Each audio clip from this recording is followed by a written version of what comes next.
সমবেত মুসল্লিবৃন্দ, সত্যি আনন্দের বিষয়, আজকে আমরা এমন একটি মসজিদে সমবেত হয়েছি, এই মানিকগঞ্জের মতো জায়গায়। এটা কিন্তু আসলেই কল্পনার বাইরে। তবে আল্লাহ যদি ইচ্ছা করেন, অসম্ভব কি হয়ে যেতে পারে? সম্ভব হয়ে যেতে পারে। এরই প্রমাণ হলো আমাদের এই মসজিদ। বলুন আলহামদুলিল্লাহ। কত বাধা, কত আপত্তি, কত বিপত্তি, কত ঝড়, কত তুফান, বন্ধ কিন্তু হয় নাই, আছেই, চলবেই চলবেই। কারণ হক যেখানে, কি বাতিল সেখানে, মূসা যেখানে, কেউ কারো পিছ ছাড়বে না। এই লড়াইয়ের মধ্য দিয়ে একজন চলে যাবে জান্নাতে, আর একজন চলে যাবে জাহান্নামে। আল্লাহ আমাদেরকে জান্নাতের পথিক বানিয়ে দিন। আল্লাহ আমাদেরকে জান্নাতের জন্য কবুল করে নিন। প্রিয় ভাইরা আমার, সুতরাং আমাদেরকে সবসময় ধৈর্যের পরিচয় দিতে হবে। অধৈর্য হলে চলবে না। আমাদের মাঝে কিছু ভাই আছেন যারা আলহামদুলিল্লাহ অত্যন্ত আগ্রহী, উৎসাহী, কিন্তু একটু সমস্যা হলো বেশি আবেগী, ধৈর্য হারা। কোন জিনিসই তড়িঘড়ি করে হয় না, ধৈর্যের পরিচয় দিতেই হয়। লক্ষ্য করুন আমাদের প্রিয় নবী মুহাম্মদ সাল্লাল্লাহু আলাইহি ওয়াসাল্লাম, তার চেয়ে ভালো মানুষ কি পৃথিবীতে আছে? দ্বীনের পথে দাওয়াত দিবে তার চেয়ে যোগ্য, অভিজ্ঞ, বিজ্ঞ, গ্রহণযোগ্য মানুষ আরো কি বেশি কেউ আছে? নাই। এরপরেও তিনি যখন ওই মক্কায়, তার মাতৃভূমি, সেখানে দাওয়াত দেওয়া শুরু করলেন, দিনে দিনে অবস্থাটা আরো জটিল হতে শুরু করলো। শুধু জটিল নয়, শেষ পর্যন্ত নিজেও সেই মাতৃভূমিতে টিকে থাকতে পারলেন না। আল্লাহর নির্দেশে বাধ্য হলেন মক্কা থেকে মদিনায় হিজরত করতে। আচ্ছা বলুন, এখানে অনেক একটা বড় শিক্ষার বিষয় রয়েছে। নবী সাল্লাল্লাহু আলাইহি ওয়াসাল্লাম এমন ব্যক্তি, আল্লাহর কাছে দোয়া করলে আল্লাহ কি করতেন না? ফিরিয়ে দিতেন? ফিরিয়ে দিতেন না। বলতে পারতেন, দোয়া করতে পারতেন, হে আল্লাহ, এই মক্কায় আমি জন্ম লাভ করেছি, এখানেই মানুষ হয়েছি, এখানেই আমি নবুয়ত পেয়েছি, এখানেই আমি রিসালাত পেয়েছি, এই মক্কা ছেড়ে আমাকে যেতে হবে। আর যারা দিন মানে না তোমার, তাওহীদ মানে না তোমার, ইসলাম মানে না তোমার, তারাই এখানে থাকবে, এটা কেমন হয়? তাদেরকে শেষ করে দাও, আমাকে এখানে প্রতিষ্ঠিত করো। করতে পারতেন না? কিন্তু করেননি। কেন করেননি?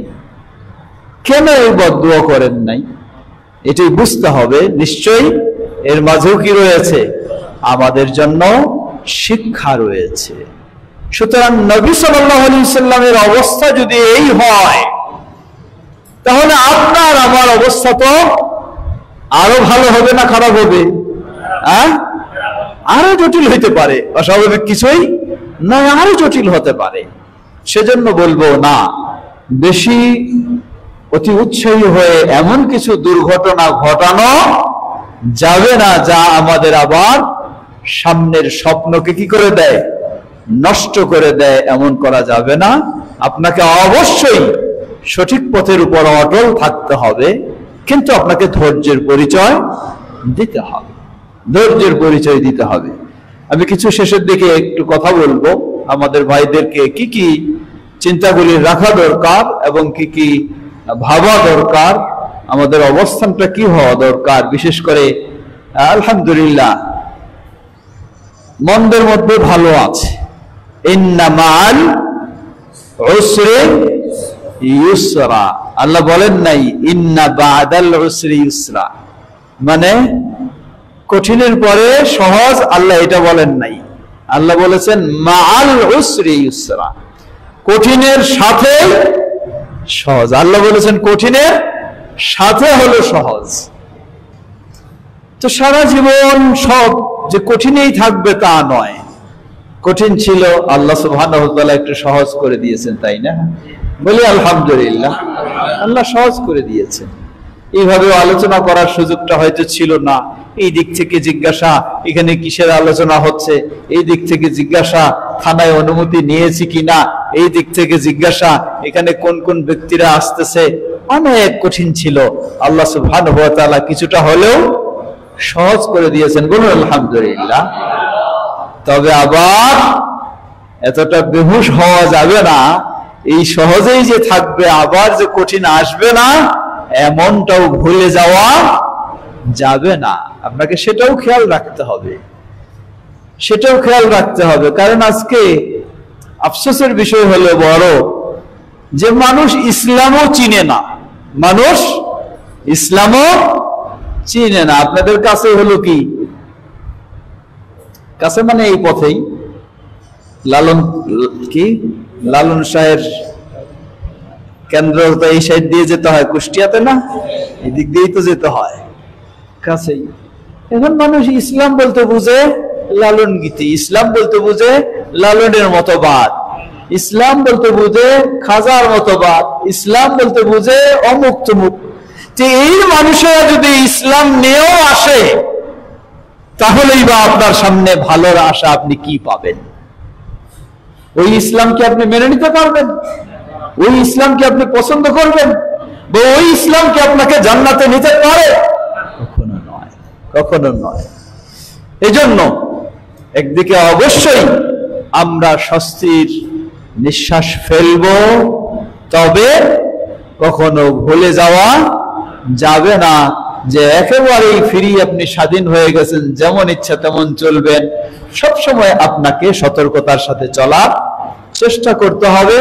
তবে যখনই ভালো সুযোগ পাবো, সুযোগটাকে আমাদের ব্যবহার করার, সঠিকভাবে ব্যবহার করার চেষ্টা করতে হবে, আমরা যেন সেভাবেই এগিয়ে যেতে পারি। আল্লাহ আমাদের সকলকে তৌফিক দান করুন।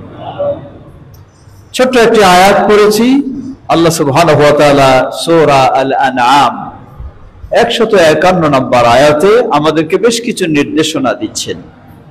আল্লাহ বলেন, وَأَنَّ هَذَا صِرَاطِي مُسْتَقِيمًا فَاتَّبِعُوهُ وَلَا تَتَّبِعُوا السُّبُلَ فَتَفَرَّقَ بِكُمْ عَنْ سَبِيلِهِ ذَلِكُمْ وَصَّاكُمْ بِهِ لَعَلَّكُمْ تَتَّقُونَ।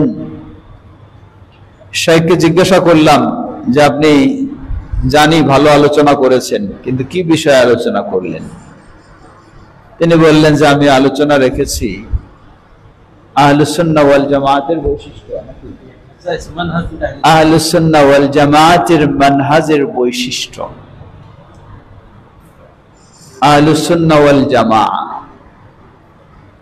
এই আহলুস সুন্নাহ ওয়াল জামাতের যে একটা পথ ও পদ্ধতি, এটার বৈশিষ্ট্য কি কি হতে পারে সেটা নিয়েই তিনি আলোচনা করেছেন। আমি বললাম তাহলে আমারও তো ওই ধরনের কিছু আলোচনা দরকার, কারণ আহলুস সুন্নাহ ওয়াল জামাআহ নিয়েও ভেজাল আছে, আহলুস সুন্নাহ ওয়াল জামাআহ নিয়েও ভেজাল আছে। বলেন কেমনে ভেজাল? আমাদের দেশে ওই চট্টগ্রামের অঞ্চলে নিজেদেরকে পরিচয় দেয় তারাই হলো কি আহলুস সুন্নাহ ওয়াল জামাআহ। আমরা যতটুকু পরিচয় দিই তার চেয়ে তারা আরো বড় পরিচয় দেয়, তারাই হলো আহলুস সুন্নাহ ওয়াল জামাআহ। অথচ বেদাত ছাড়া আর কিছু বুঝে না, বেদাত ছাড়া, বেদাত আর শিরক ছাড়া কোনো বুঝে না, কোনো চিন্তা করে না। এটাই হলো তাদের চিন্তা, তাদের ইবাদতই হলো বেদাত এবং শিরকের মধ্যে। আর তারাই নিজেদেরকে বড় গলায় পরিচয় দেয় কি আহলুস সুন্নাহ ওয়াল জামাআহ। সেজন্য বললাম যে আহলুস সুন্নাহ ওয়াল জামাআহ নিয়েও সমস্যা আছে। প্রিয় ভাইরা আমার, নিশ্চয়ই আপনারা আহলুস সুন্নাহ ওয়াল জামাআহ এর মানহাজের বৈশিষ্ট্য শুনেছেন।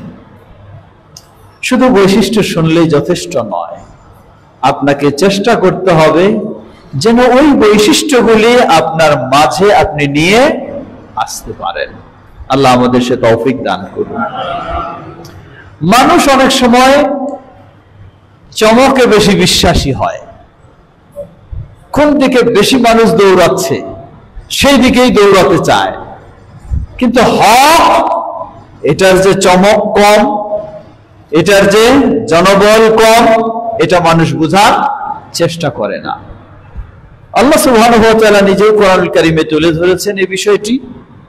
ঠিক একই ভাবে নবী সাল্লাল্লাহু আলাইহি ওয়াসাল্লাম তিনিও তার অসংখ্য হাদিসে এই বিষয়টিকে স্পষ্ট করেছেন। আল্লাহ বলছেন, আল্লাহ অনেকগুলি পথের কথা বললেন, এই অনেকগুলি পথের মাঝে মাত্র একটি পথ অনুসরণ করার জন্য বললেন, আর বাকি সব পথকে বর্জন করতে বললেন। আল্লাহ বলছেন, ওয়া আন্না হাযা সিরাতি মুস্তাকিমা, এটাই হলো আমার সরল সঠিক। নবী সাল্লাল্লাহু আলাইহি ওয়াসাল্লামকে বলছেন, তুমি বলে দাও এটাই হলো আমার সরল সঠিক পথ। ফাত্তাবিউ, তোমার সামনে অনেক পথ থাকতে পারে, কোন পথে চলো না, শুধু এই একটি পথেই চলো। ওয়ালা তাত্তাবিউস সুবুলা, ডানে বামে অনেকগুলি পথ, সেই পথগুলি ধরো না, সেই পথে চলো না, সেই পথের অনুসরণ করো না। রেজাল্ট কি দাঁড়াবে? ফাতাফাররাকা বিকুম আন সাবিলি, ডানে বামের পথগুলি যদি চলো, সেই পথগুলি ধরো, তাহলে তোমাদেরকে আল্লাহর সেই সঠিক পথ থেকে বিচ্যুত করবে, আল্লাহর সেই সঠিক পথ থেকে বঞ্চিত করবে। এর অর্থ হলে আপনার সামনে ইসলামের নামে কিন্তু অনেকগুলি পথ পাবেন, কারণ ওই পথগুলি ডানে বামের যদি লেখা থাকে এই পথগুলি হলো অমুসলিমদের, আপনি কি কোনোদিন যাবেন সেদিকে? যাওয়ার চিন্তা করবেন? কোনোদিন না। তাহলে বোঝা যায় যে সব পথগুলি কিসের নামে হবে? সব পথগুলি ইসলামের নামেই থাকবে, এবং সেই পথগুলির আরো বিশেষ বৈশিষ্ট্য থাকবে। কি বৈশিষ্ট্য? ওই পথে চললে আপনি খুব দ্রুত জান্নাতে চলে যেতে পারবেন। ওই পথগুলির বৈশিষ্ট্য, মানে ওই পথগুলির ফজিলত বর্ণনা করা হবে এইভাবে। আর সোজা পথ যেটা, এটা অনেক লম্বা, অনেক দীর্ঘ। এর মানে আপনি যদি 100 বছর হায়াত পান, গোটা 100 বছর এটার উপরে অটল থাকতে হবে আপনাকে, এই 100 বছরে চলতে থাকতে হবে।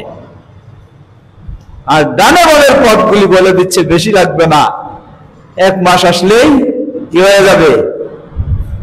জান্নাতে পৌঁছায় দিবে, এমন বড় ফজিলত।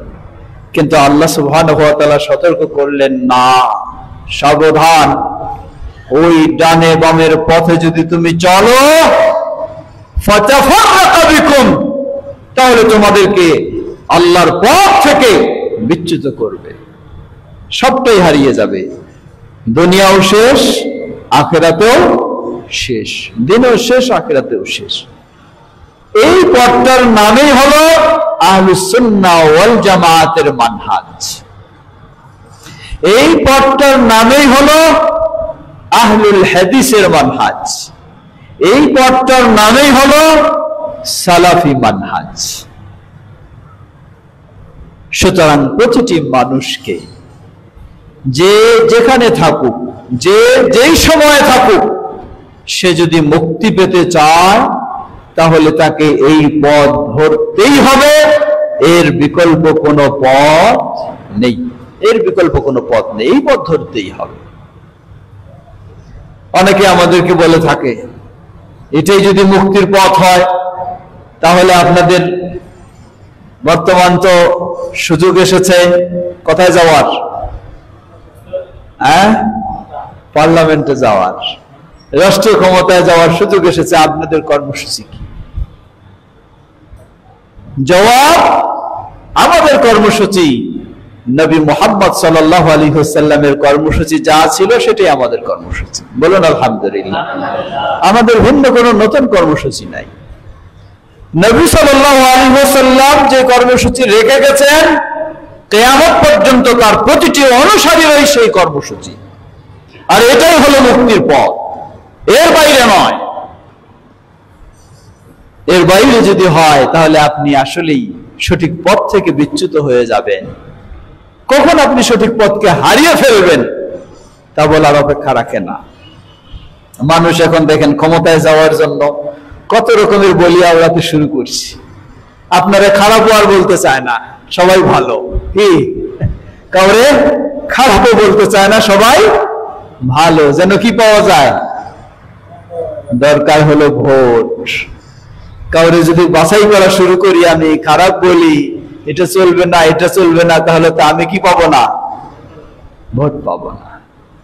মনে রাখবেন, এগুলি গজামিল ছাড়া কিছুই নয়, এগুলি গজামিল ছাড়া কিছুই নয়। নবী মুহাম্মদ সাল্লাল্লাহু আলাইহি ওয়াসাল্লাম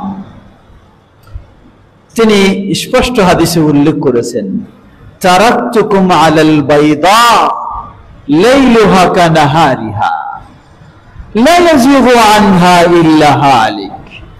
আমি তোমাদেরকে ছেড়ে গেলাম, 1400 বছর আগে বলেছেন, আমি তোমাদেরকে রেখে গেলাম আলাল বাইদা, সুস্পষ্ট প্রকাশ্য আলোর উপরে তোমাদেরকে রেখে গেলাম। লাইলুহা কানাহারিহা, এমন অবস্থায় রেখে গেলাম রাত দিনের কোনো পার্থক্য নেই। মানে কি? রাতে তো মানে দেখা যায় না, দিনে দেখা যায়। আর তিনি এমন অবস্থায় রেখে গেছেন রাত দিনের কোনো পার্থক্য নেই। এর মানে এত স্পষ্ট, এত স্পষ্ট তিনি দিনের উপরে আমাদেরকে রেখে গেছেন। লা ইয়াযিগু আনহা ইল্লা হালিক, এই স্পষ্ট দিনের উপরে তোমাদেরকে রেখে যাচ্ছি, এটা থেকে একমাত্র ধ্বংসপ্রাপ্ত ব্যক্তি ছাড়া আর কেউ এই পথ থেকে বিপথে যেতে পারে না। আল্লাহু আকবার, কত কঠিন স্পষ্ট বলে গেছেন।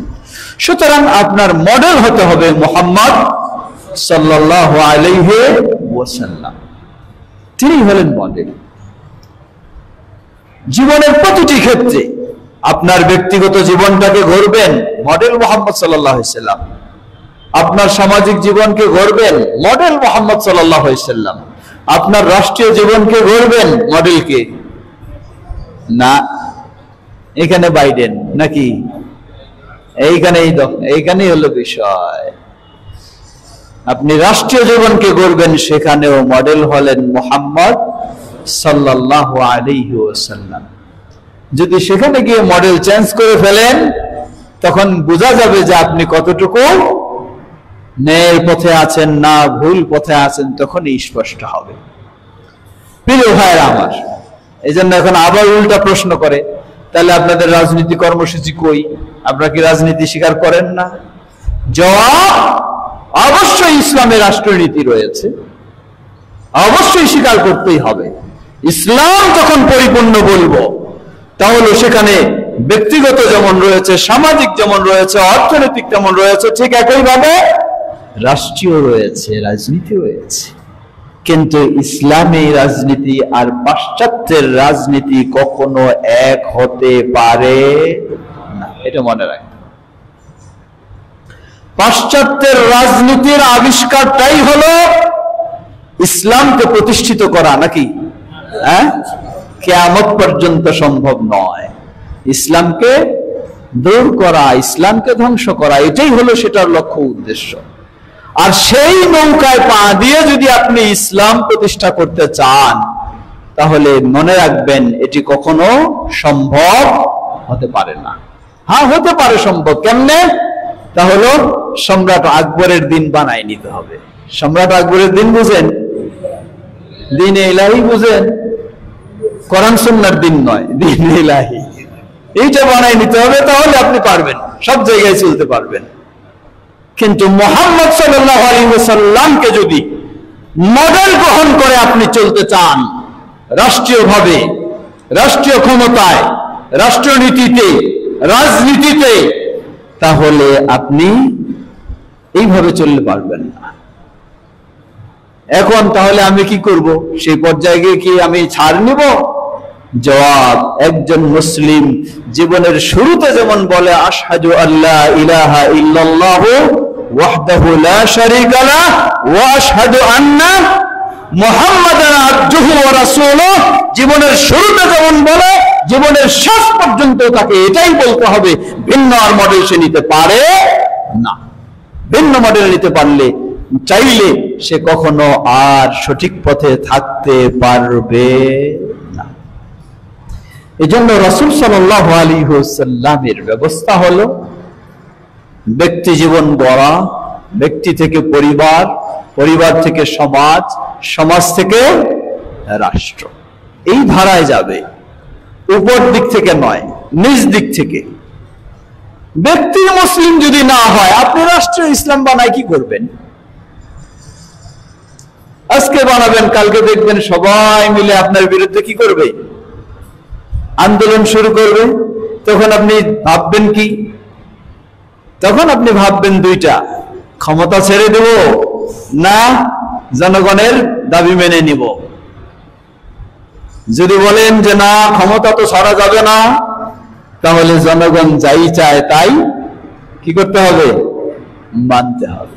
জনগণ যাই চায় তাই মানতে হবে। ইসলাম যদি কবর পূজারি ইসলাম হয়, মেনে নিতে আপনি বাধ্য হবেন। ক্ষমতা যখন ধরে রাখতে চাইবেন, অসুবিধা নাই, এও তো ইসলাম। হ্যাঁ, এটাই হলো অবস্থা।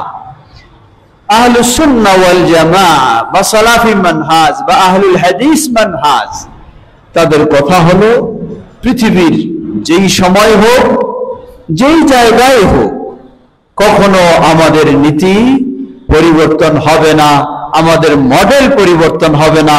আমাদের মডেল হলেন নবী মুহাম্মদ সাল্লাল্লাহু আলাইহি ওয়াসাল্লাম। আর তিনি বলেন ওয়া আন্না হাযা সিরাতি মুস্তাকিমা ফাত্তাবিউ ওয়া লা তাত্তাবিউস সুবুলা ফাতাফাররাকা বিকুম। এটাই হলো সরল সঠিক পথ, তোমরা এটাই অনুসরণ করো। তোমরা ডানে বামের পথগুলিকে অনুসরণ করো না। সমবেত দিনে ভাই সকল, আরেকটু ফিরে আসি সামনের দিকে। এখন কেউ প্রশ্ন করতে পারেন যে অবশ্যই আমরা এটাই বিশ্বাস করি এবং এই পথে আমরা চলব, তাহলে এই পথে চলতে হলে আমাদের জন্য কি নির্দেশনা রয়েছে? জবাব, এ পথে চলতে হলে আমাদের জন্য নির্দেশনা, নবী মুহাম্মদ সাল্লাল্লাহু আলাইহি ওয়াসাল্লাম বলেন, মান ইয়াইশ মিনকুম বাদি ফাসায়ারা ইখতিলাফান কাসীরা ফাআলাইকুম বিসুন্নতি ওয়া সুন্নতি আল খুলাফা আর রাশিদিন আল মাহদিয়িন তামাসসাকু বিহা ওয়া আযু আলাইহা বিন নওয়াদিস।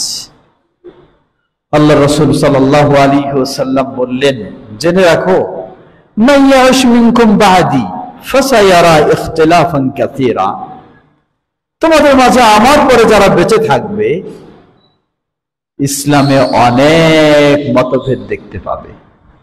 দেখুন কত স্পষ্ট করে দিয়েছেন। আজকে একজন মানুষ অমুসলিম এসে আপনাকে বলবে, আপনাদের ইসলাম যদি হকই হয়, তাহলে ইসলামে এত দলাদলি কেন, এত পথ কেন? আপনি ভাববেন ঠিকই তো কথা, এটাই যদি হক তাহলে কেন এত দলাদলি? জবাব, এটা হক এজন্যই দলাদলি রয়েছে। যদি হক না হতো তাহলে দলাদলির প্রয়োজন ছিল না। হক ইসলাম, এজন্যই ইসলামের নামে দলাদলি তৈরি হয়েছে। সবাই ইসলামের নাম দিয়ে নিজের স্বার্থ আদায় করার চেষ্টা করে নতুন নতুন পথ বের করেছে। যদি হক না হতো তাহলে এই বিষয়ে এত দলাদলির প্রয়োজন ছিল না, একটাই যথেষ্ট ছিল। এই জন্য অনেক সময় আমি বলি, মানুষ বলে, একটু ঠাট্টা বিদ্রুপ করে বলে, ও আলেম মানুষ, ইমাম সাহেব মানুষ, তার পিছনেও শয়তান লাগছে, বলে না? ইমাম সাহেব তার পিছনেও শয়তান লাগছে। আসলে এটা কথাটা উল্টা। বরং শয়তান তো লাগবে ইমাম সাহেবের পিছনেই। যে সালাত আদায় করে না, ওর পিছনে শয়তান লাগার দরকার আছে? ও তো এমনি শয়তানের হয়ে গেছে, ওর পিছনে তো শয়তান লাগার দরকার নাই। যে নেশা করে, যে মদ খায়, যে চুরি করে, তার পিছনে শয়তান লাগার দরকার নাই। যে নামাজি, যে মদ খায় না, যে নেশা করে না, যে চুরি করে না, তার পিছনেই শয়তান লাগবে তাকে খারাপ কাজে নেওয়ার জন্য।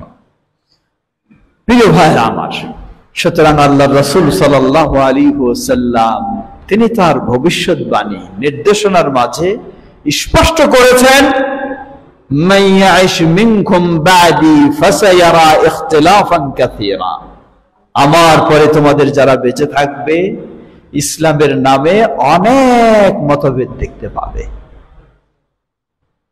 এই ভবিষ্যৎবাণী তিনি করেছেন, এই সমস্যার কথা তিনি আমাদেরকে অগ্রিম জানিয়ে দিয়েছেন।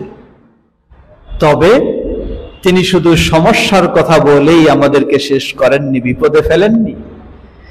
তিনি সমস্যার কথা বলে আমাদেরকে সতর্ক করেছেন এবং তিনি আমাদেরকে স্পষ্ট সমাধান দিয়ে গেছেন। বলুন আলহামদুলিল্লাহ। স্পষ্ট সমাধান দিয়ে গেছেন, সমস্যার কথা বলেই আমাদেরকে বিপদে ফেলে দেননি। তিনি বললেন, জেনে রাখো আমার পরে যারা বেঁচে থাকবে, আমার পরে বেঁচে থাকবে মানে কি? কিয়ামত পর্যন্ত। ফাসায়ারা ইখতিলাফান কাসীরা, ইসলামে অনেক মতভেদ দেখতে পাবে। এটা হলো সমস্যা। সমাধান কি? আলাইকুম বিসুন্নতি ওয়া সুন্নতি আল খুলাফা আর রাশিদিন আল মাহদিন। সমাধান দিয়েছেন দুইটা, মনে রাখবেন। দুটো সমাধান অত্যন্ত গুরুত্বপূর্ণ, আপনাকে মনে রাখতেই হবে। আপনি যদি সঠিক পথে অটল থাকতে চান, এই সমাধান দুটো আপনাকে জানতে হবে এবং মেনে চলতে হবে। প্রথম সমাধান, জীবনের সর্বক্ষেত্রে আমি এবং আমার খোলাফায়ে রাশিদিনের সুন্নাহকে আঁকড়ে ধরো। রাষ্ট্রীয় ক্ষমতায় গেলেও কার সুন্নাহ? রাসূল সাল্লাল্লাহু আলাইহি ওয়াসাল্লাম এবং খোলাফায়ে রাশিদিনের সুন্নাহ। সামাজিক ক্ষেত্রেও একই, ব্যক্তিগত ক্ষেত্রেও একই, পারিবারিক ক্ষেত্রেও একই, সকল ক্ষেত্রে। এটি হলো এক নাম্বার। কত কঠিন ভাবে শব্দ ব্যবহার করলেন। আল্লাহ রাসূল সাল্লাল্লাহু আলাইহি ওয়াসাল্লাম বললেন, তামাসসাকু বিহা, এই সুন্নাহকে শক্ত করে আঁকড়ে ধরো। আযু আলাইহা বিন নওয়াজিজ, এই মারির দাঁতগুলি দিয়ে, নওয়াজিজ বলা হয় মারির দাঁত, এই মারির দাঁতগুলি দিয়ে রাসূলের সুন্নাহকে তোমরা কামড়ে ধরো। সুবহানাল্লাহ, কামড়ে ধরো মারির দাঁতগুলি দিয়ে। কেন বললেন? পরিবেশ যখন এমন হবে, চতুর্দিকে আপনার ডাক আসছে, প্রলোভন আসছে, এখানে আসেন আপনাকে এই বানাই দিব, এখানে আসেন এই সুবিধা দিব, এখানে আসেন এই পাবেন, এই পাবেন, এই পাবেন, চতুর্দিকে আকর্ষণীয় পথ যখন আপনাকে ডাকবে, রাসূলের সুন্নাহর উপরে ধৈর্য ধারণ করে থাকাটা আপনার জন্য সহজ হবে না কঠিন হবে? অনেক কঠিন হবে। খুব দ্রুতই যেন রাসূলের সুন্নাহ আপনার থেকে ছুটে যাবে বা আপনি সুন্নাহ থেকে ছুটে যাবেন। এজন্য আল্লাহ রাসূল সাল্লাল্লাহু আলাইহি ওয়াসাল্লাম শক্ত শব্দ ব্যবহার করলেন, বললেন আব্দু আলাইহা বিন নওয়াজিজ, মারির দাঁতগুলি দিয়ে সুন্নাহকে কামড়ে ধরো। এলো এক সমাধান, সুন্নাহর বাইরে যাওয়ার সুযোগ নেই। দ্বিতীয় সমাধান, আপনার সামনে নতুন নতুন যা কিছু আসবে, ইয়াকুম ওয়া মুহদাসাতিল উমুর, নতুন নতুন যা কিছু আসবে সবগুলি থেকে আপনাকে 100 মাইল দূরে থাকতে হবে। সবগুলি থেকে 100 মাইল দূরে থাকতে হবে। যতই সুন্দর দেখা যাক, যতই যুক্তি আসুক, যতই আকর্ষণীয় কথা আসুক, সবগুলি থেকে আপনাকে 100 মাইল দূরে থাকতে হবে। কেন? ফাইন্না কুল্লা মুহদাসাতিন বিদআহ, সব নতুনগুলি কি? ইসলামের নামে নতুন নতুন যেগুলি আসবে সব কি? সবগুলি বেদাত, সবগুলি বেদাত। আর বেদাত তো খুবই মজার জিনিস, তাই না? হ্যাঁ, আসলে বেদাত মজার জিনিস। বেদাত আসলে মজার জিনিস। এই জন্যই ইবলিসের কাছে সবচেয়ে প্রিয় হলো কোনটা? বেদাত। আল বিদআতু আহাব্বু ইলা ইবলিস মিনাল মাসিয়া, চুরি ডাকাতি করা এটার চেয়ে বেদাত হলো ইবলিসের কাছে পছন্দনীয় কাজ। জেনা ব্যভিচার এটার চেয়েও, মদ নেশা এটার চেয়েও। কেন? জেনা ব্যভিচার সবাই জানে কিসের কাজ, এটা গুনাহের কাজ, খারাপ কাজ। মদ নেশা সবাই জানে এটা কিসের কাজ, গুনাহের কাজ। চুরি ডাকাতি গুনাহের কাজ। যদিও শয়তানের প্ররোচনায় মানুষ এটাতে লিপ্তও হয়, স্বাভাবিক অবস্থায় ফিরে আসলে সে ব্যক্তিটা ভাবে যে আমি অন্যায় করে ফেলেছি, আমার কি করা দরকার? আমার তওবা করা দরকার। এটা সে চিন্তা করে। কিন্তু বেদার বিষয়টা এমন ভয়ঙ্কর বিষয়, আপনি এতই আকর্ষণীয় ও সওয়াবের কাজ মনে করে করেছেন, আপনি মৃত্যু হয়ে যাবে তবু কোনোদিন চিন্তা করবেন না যে আমার এই কাজ থেকে তওবা করা দরকার, চিন্তা করবেন না। কেন করবেন না? আপনার ধারণা কি আছে? আমি তো সওয়াব কামাই করতেছি। তাহলে সওয়াব কামাই করতেছি যখন এই ধারণা আপনার আছে, তাহলে তো আপনি কোনোদিন সেটা থেকে তওবা করার চিন্তা করবেন না। ফলে ইবলিস কি হবে?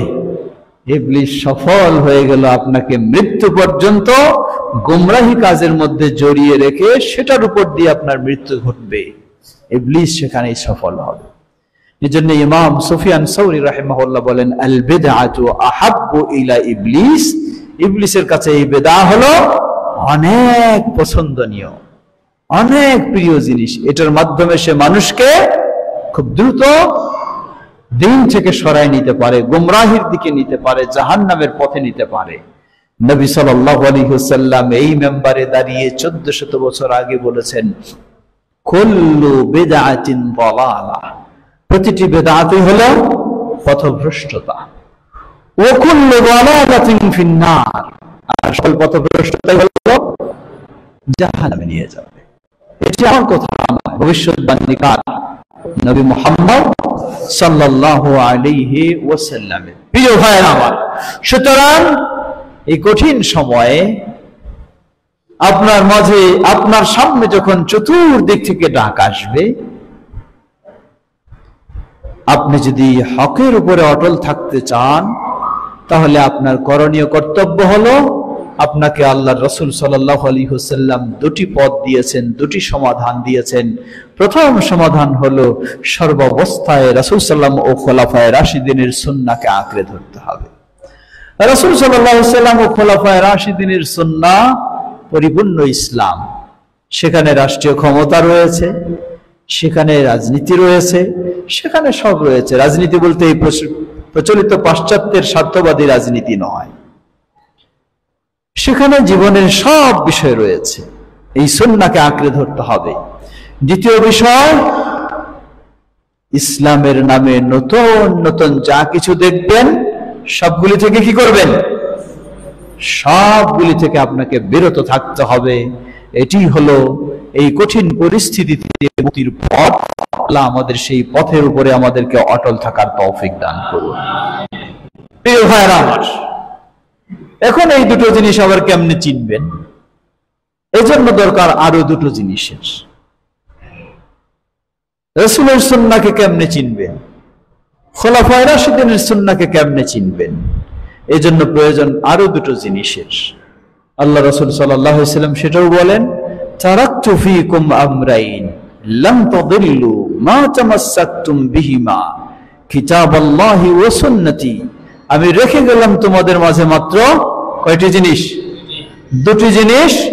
যতক্ষণ পর্যন্ত তোমরা এই দুটি জিনিসকে আঁকড়ে ধরবে, কখনো তোমরা পথভ্রষ্ট হবে না। দুটির মধ্যে একটি হলো আল কোরআন, অপরটি হলো রাসূলুল্লাহ সাল্লাল্লাহু আলাইহি ওয়াসাল্লামের সুন্নাহ। মনে রাখবেন, এই দুটি এমন বিষয়, একটাকে বাদ দিয়ে যদি আরেকটাকে আপনি গ্রহণ করতে চান, তাহলেও আপনি কখনো পথভ্রষ্ট থেকে মুক্ত হতে পারবেন না। এজন্যই দেখবেন যে বর্তমান যেগুলি ফিতনা আপনার সামনে, সেগুলির মাঝে বড় ফিতনা হলো এক শ্রেণী, তারা বলে যে হাদিস মানা যাবে না, কারণ হাদিস এই কোরআনের পথটাকে স্পষ্ট করে দিয়েছে, কোরআনের বিষয়গুলিকে পরিষ্কার করে দিয়েছে। এজন্য বহু ধরনের উক্তি যুক্তি আপনার সামনে দাঁড় করে আপনাকে হাদিস থেকে দূরে রাখতে চায়। শিয়া একই পথ, হাদিস থেকে দূরে রাখা। এই যারা বর্তমান হাদিস অস্বীকারী একই, খ্রিস্টান যারা বানায় তারাও একই পথ অবলম্বন করে, কাদিয়ানি যারা বানায় তারাও একই পথ অবলম্বন করে। কারণ রাসূল সাল্লাল্লাহু আলাইহি ওয়াসাল্লামের হাদিস এটি এমন একটি গুরুত্বপূর্ণ বিষয়, এই জিনিসটা আপনাকে কোরআনের উপরে সঠিকভাবে অটল থাকতে সহযোগিতা দিবে। এজন্যই আল্লাহ রাব্বুল আলামিন রাসূল সাল্লাল্লাহু আলাইহি ওয়াসাল্লামকে নির্দেশ দিয়েছেন, লিতুবাইয়িনা লিন-নাসি মা নুজিলা ইলাইহিম। হে নবী, তোমার দায়িত্ব হলো মানুষের জন্য যা আমি নাজিল করেছি এটি তুমি বর্ণনা করে দিবে, ব্যাখ্যা করে দিবে। এই ব্যাখ্যাটাই হলো কি? হাদিস। এটি হলো হাদিস। প্রিয় ভাইরা আমার, আবার এই কোরআন এবং হাদিস আপনি পেলেন, এরপরেও আপনি ভুলে যেতে পারেন, ভুল পথে চলে যেতে পারেন। এজন্য এখানে কোরআন এবং হাদিসকে সঠিকভাবে গ্রহণ করার জন্য আবার আরেকটি পথ আপনাকে অবলম্বন করতে হবে। না হলে আপনি কোরআন এবং হাদিস পেলেও, কোরআন ও হাদিস আঁকড়ে ধরলেও আপনি ভুল পথে চলে যাওয়ার সম্ভাবনা। কিভাবে? আজকে কোরআনের অপব্যাখ্যা করা হয়, হাদিসের অপব্যাখ্যা করা হয়। এই কোরআন এবং হাদিসের অপব্যাখ্যার মাধ্যমে আপনাকে ইসলাম থেকে কোরআন হাদিস দিয়েই ভুল পথে নেওয়া হয়। এই জন্য এই দুটোকে সঠিকভাবে আঁকড়ে ধরার জন্য আপনার প্রয়োজন দুটো জিনিসের। প্রথম জিনিস হলো কোরআন তো সহিহ, কোনো সন্দেহ নেই।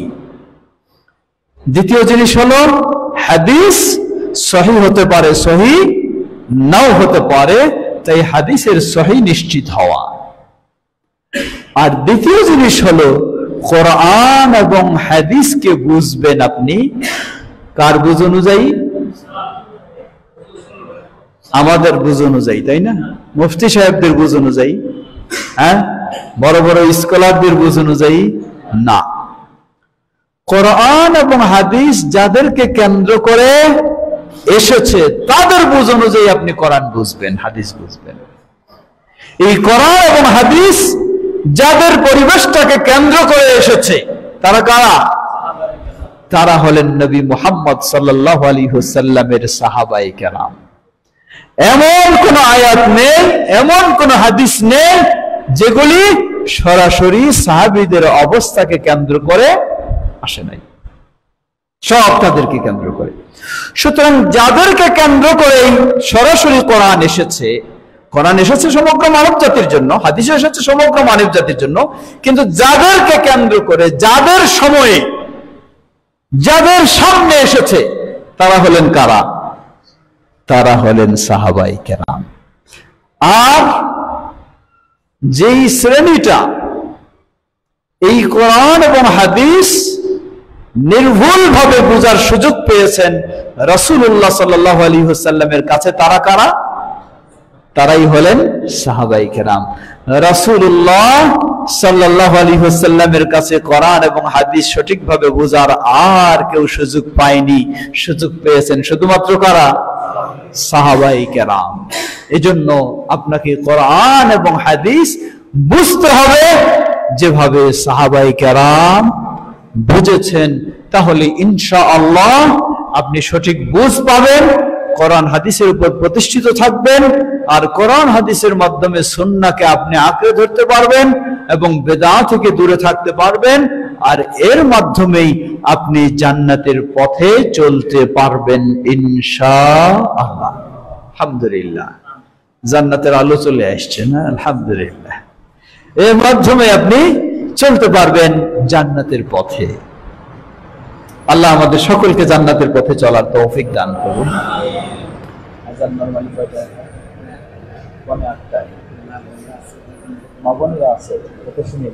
আচ্ছা, ওকে, ঠিক আছে।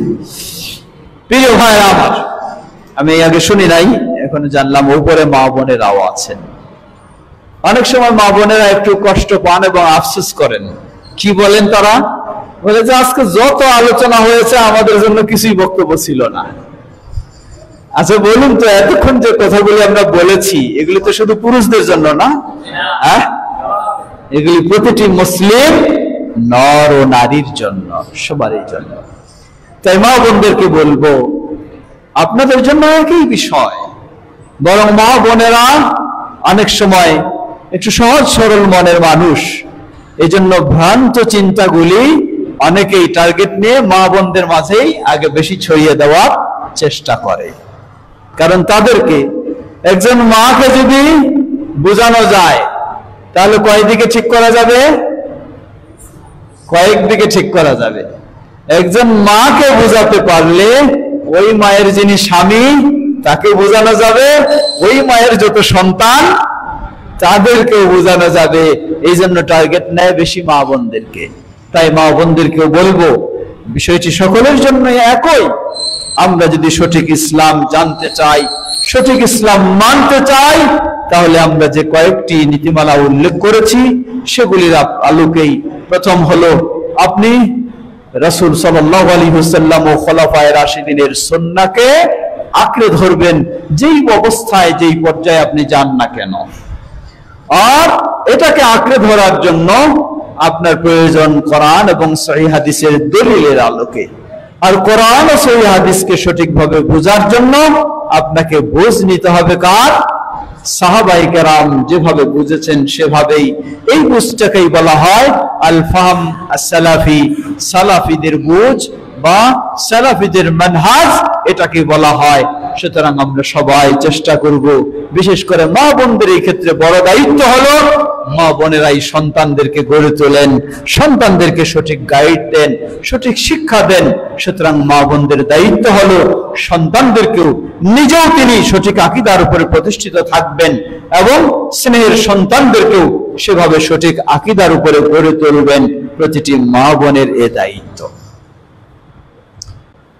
বরং মা বোনদের জন্য সুসংবাদ হলো, একদিকে যেমন মা বোনের দায়িত্ব এটি, অপরদিকে মা যদি সন্তানদেরকে এই সঠিক আকীদার উপর গড়ে তুলতে পারে তাহলে আলহামদুলিল্লাহ, এর চেয়ে বড় সদকা জারিয়া আর কিছু নেই।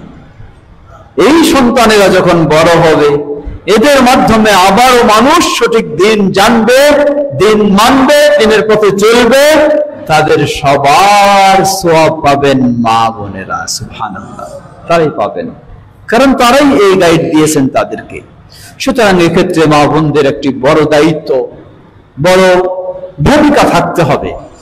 এই জন্য আল্লাহ রাসূল সাল্লাল্লাহু আলাইহি ওয়াসাল্লাম বলেন, কুল্লু মাউলুদিন ইউলাদু আলাল ফিতরা ফাআবাওয়াহু ইউহাউদানি আও ইউনাসসিরানি আও ইউমাজ্জিসানি। প্রতিটি শিশু সন্তানই ইসলামী আদর্শের উপর জন্ম লাভ করে। অতঃপর এই শিশু সন্তান বাবা মা তাকে ইহুদি বানায় ফেলে, অথবা বাবা মা তাকে খ্রিস্টান বানায় ফেলে, অথবা বাবা মা তাকে অগ্নিপূজক বানায় ফেলে। আর সেগুলি যদি না বানায় তাহলে এই বাবা মাই সন্তানকে আদর্শ মুসলিম বানাতে পারে ইনশাআল্লাহ। তাই আমরা মা বোনদেরকে সেভাবেই বলবো, যেমনই ভাবে মা বোনেরা অত্যন্ত কষ্ট করে থাকেন, পারিবারিক ভাবে বড় দায়িত্ব পালন করে থাকেন, ঠিক তেমনি ভাবে আল্লাহ সুবহানাহু ওয়া তাআলা মা বোনদেরকে সেই মর্যাদাও দিয়েছেন। আল্লাহ আমাদের মা বোনদেরকে সে তৌফিক দান করুন, বলুন আল্লাহুম্মা আমিন। আমরা মনে হয় আর বেশি সময় নেই, আধা ঘন্টার সময় রয়েছে আজানের। আমরা একটু জিজ্ঞাসা জবাবে যেতে চাই, যদি কারো কোনো বিষয়, যে কোনো আজকের আলোচনাকে কেন্দ্র করে হোক অথবা যে কোনো বিষয়। তার আগে ছোট্ট একটি বিষয় বলে শেষ করব। আমি যেটি প্রথমে বলেছিলাম যে একটু কিছু কথা স্মরণ করে দিতে চাই, যেটা আমি অনেক জায়গায় বলি এবং এটাকে আমি গুরুত্বপূর্ণ মনে করি। তা হলো, সঠিক পথে আসাটা যেমন গুরুত্ব, সঠিক পথে ফিরে আসাটা যেমন গুরুত্ব রয়েছে, সঠিক আকীদায় আসাটা যেমন গুরুত্বপূর্ণ বিষয়, তার চেয়ে বড় গুরুত্বপূর্ণ বিষয় হলো সঠিক পথের উপরে আজীবন অটল থাকা। এটা তার চেয়ে বড় গুরুত্বপূর্ণ। কিন্তু আমাদের কিছু ভাইদের মাঝে দেখবেন প্রবণতা হলো এই, একটাই ছিলেন তিনি, গবেষণা করে একটাতে এসেছেন, তার গবেষণা এখনো শেষ হয় নাই, চলছেই, আরো নতুন কিছু খুঁজছে, আরো নতুন কিছু খুঁজতে খুঁজতে খুঁজতে দেখা যায় এই সঠিকের সীমা থেকে কি হয়ে গেছেন, বের হয়ে গেছেন।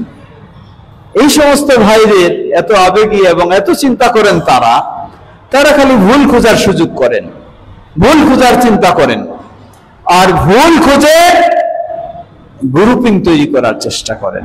এটি অত্যন্ত ভয়ঙ্কর বিষয়, এমনটি কখনো হওয়া উচিত নয়। ভুল সবারই রয়েছে কম বেশি, অবশ্যই আপনি নির্ভুল খুঁজবেন, কোনো সন্দেহ নেই, কিন্তু ওই যে বলে না, লোম বাঁচতে বাঁচতে কি হয়, কম্বলেই শেষ হয়ে যায়। তো ওইভাবে যদি আপনি ভুল খোঁজা শুরু করেন, তাহলে তো কখনোই আপনি সঠিক পথে স্থির থাকতে পারবেন না। আপনাকে এক পর্যায়ে গিয়ে আপনার ভুল খোঁজাকে কি করতে হবে, স্টপ করে দিতে হবে। তাই আমি অনুরোধ জানাবো, আপনারা অনেক ত্যাগ স্বীকার করেছেন, কঠিন পরিবেশে ছিলেন, আকীদায় ভিন্ন ছিলেন, আমলে ভিন্ন ছিলেন, পরিবারের সাথে দূরত্ব সৃষ্টি হয়েছে, সামাজিকভাবে অনেক ত্যাগ স্বীকার করতে হয়েছে।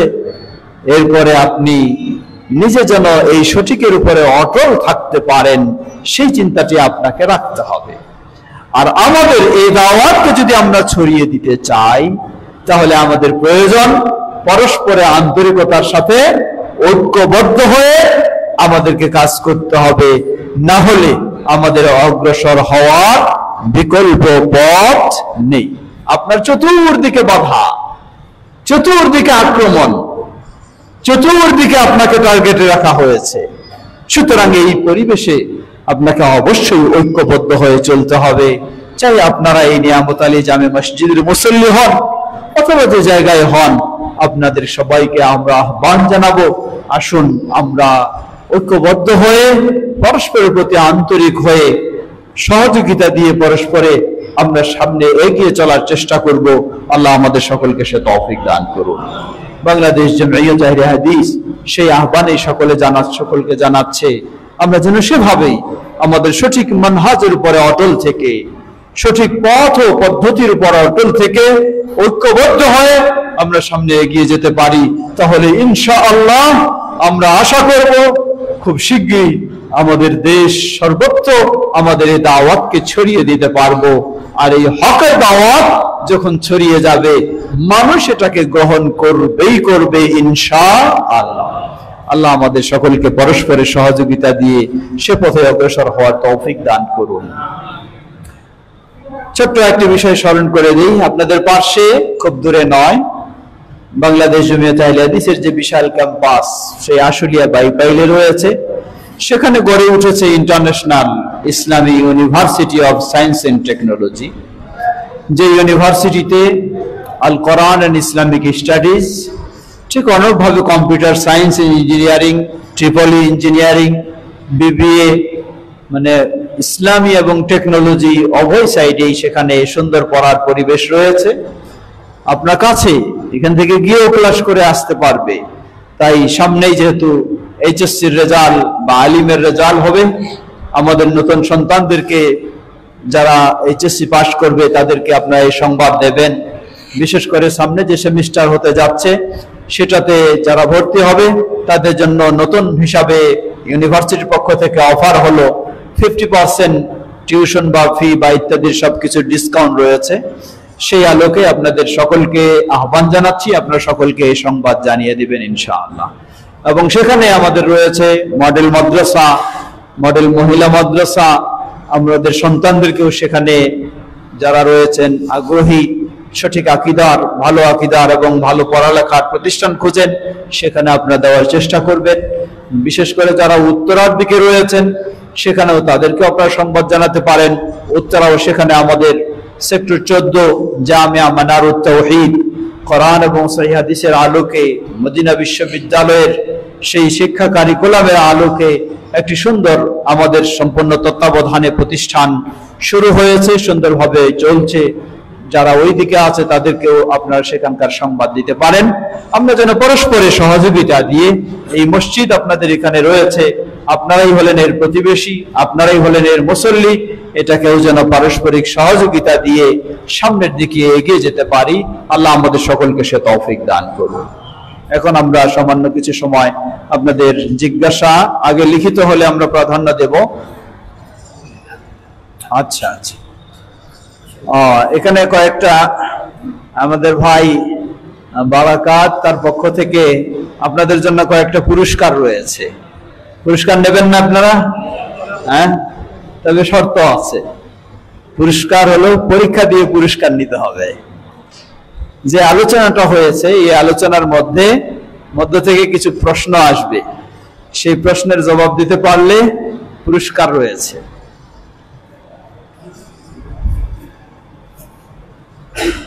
প্রশ্ন করছি আমি এখন, রাসূলুল্লাহ সাল্লাল্লাহু আলাইহি ওয়াসাল্লাম কি এই উম্মতের মাঝে, আমাদের মাঝে ইসলামের বিষয়ে অনেক দ্বিমত দেখা যাবে, এই বিষয়ে কি রাসূল সাল্লাল্লাহু আলাইহি ওয়াসাল্লাম বা কোরআন এবং হাদিস কি আমাদেরকে অগ্রিম ভবিষ্যৎবাণী করেছে? হ্যাঁ, করেছেন? মাশাআল্লাহ। বলতে পারবেন কি ভবিষ্যৎবাণী করেছেন?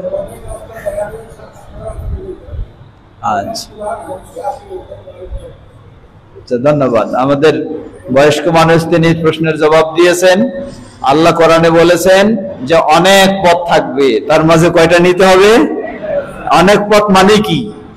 মানে হলো দ্বিমত। হ্যাঁ, আবার আল্লাহ রাসূল সাল্লাল্লাহু আলাইহি ওয়াসাল্লাম হাদিসে স্পষ্ট বলে দিয়েছেন যে মাইয়াশ মিনকুম বাদি, আমার পরে যারা বেঁচে থাকবে অনেক মতভেদ দেখতে পাবে। তা আমরা ওনার জবাব দেওয়ার জন্য ওনাকে পুরস্কার দিচ্ছি। আসেন, আপনার পুরস্কার নিয়ে যান।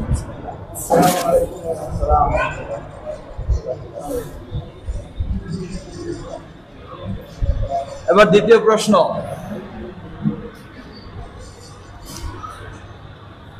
আপনার সামনে অনেক মতভেদ দেখতে পাবেন। এই অনেক মতভেদ দেখতে পেলে সেগুলি থেকে মুক্ত হওয়া এবং সঠিক পথে অটল থাকার জন্য রাসূল সাল্লাল্লাহু আলাইহি ওয়াসাল্লাম সমাধান দিয়েছেন। কয়টি জিনিস মেনে চলতে হবে? দুটি তো আমি দেখাই দিলাম, এটা তো বলেই দিলাম। সেই দুটি কি কি বলতে পারেন কেউ? না, আসে নাই। হ্যাঁ, আপনি একটা জবাব দিয়েছেন যেহেতু অন্যের কাছে নেই। হ্যাঁ, বলেন। হ্যাঁ, যে পারবেন একটু হাত তুলেন, তাকে আমি জিজ্ঞাসা করব। হ্যাঁ, বলো দেখি, জবাব দাও। আচ্ছা, না হয় নাই, বলেন।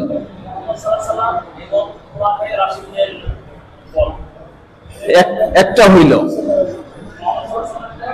মুহাম্মদ সাল্লাল্লাহু আলাইহি ওয়াসাল্লাম এবং খোলাফায়ে রাশিদিনের সুন্নাহকে আঁকড়ে ধরতে হবে, এটা একটা হলো। আরেকটা কি? হ্যাঁ, বুঝেন নাই তাহলে?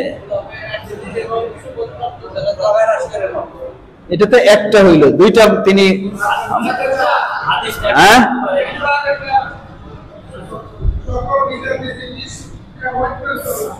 আপনি ভালোভাবে বলেন তো দুইটা কি?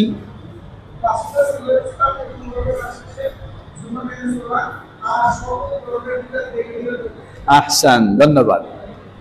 আমি বলেছিলাম দুইটা পথ দিয়ে সমাধান দিয়েছেন।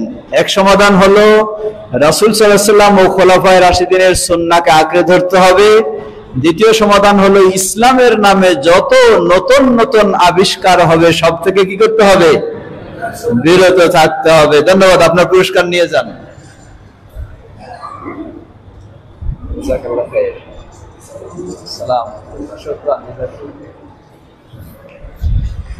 এবার আরেক প্রশ্নে আসি আমরা।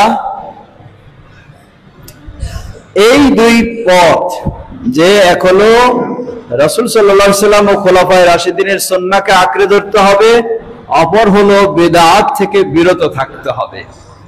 যে সুন্নাহ কেমনে জানবো, বিদআতও কেমনে বুঝবো, এইগুলি জানার জন্য আমাদেরকে কি করতে হবে? এবার যারা পারবেন হাত তোলেন তো দেখি। হ্যাঁ, হ্যাঁ, না, হয় নাই, হয় নাই।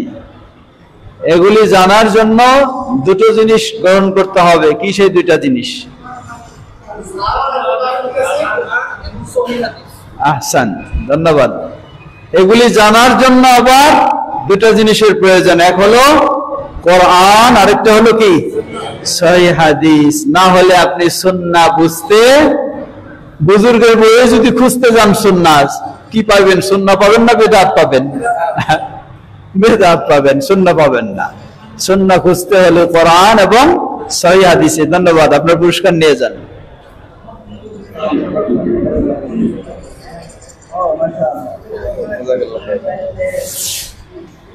আরো আছে চারটা। হ্যাঁ, অনেকগুলি। আর ছোট এগুলি, এটাও অত্যন্ত গুরুত্বপূর্ণ আকীদা বিষয়ে। এখন বলুন তো, কোরআন ও হাদিসকে যদি সঠিকভাবে বুঝতে চাই তাহলে কি পন্থা অবলম্বন করতে হবে? এটা কে পারেন? হাত তোলেন। হ্যাঁ বলেন। আহসান, জাযাকাল্লাহ খাইর। নিয়ে যান আপনার পুরস্কার।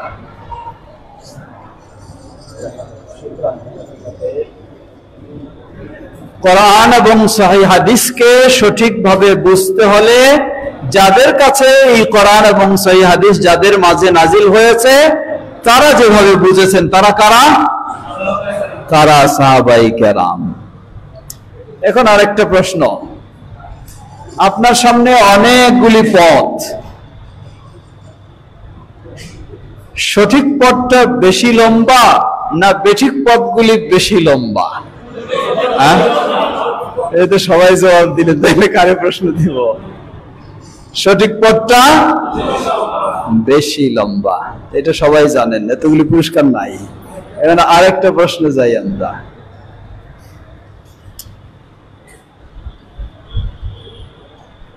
শেষের দিকে আমরা প্রশ্নে আসি।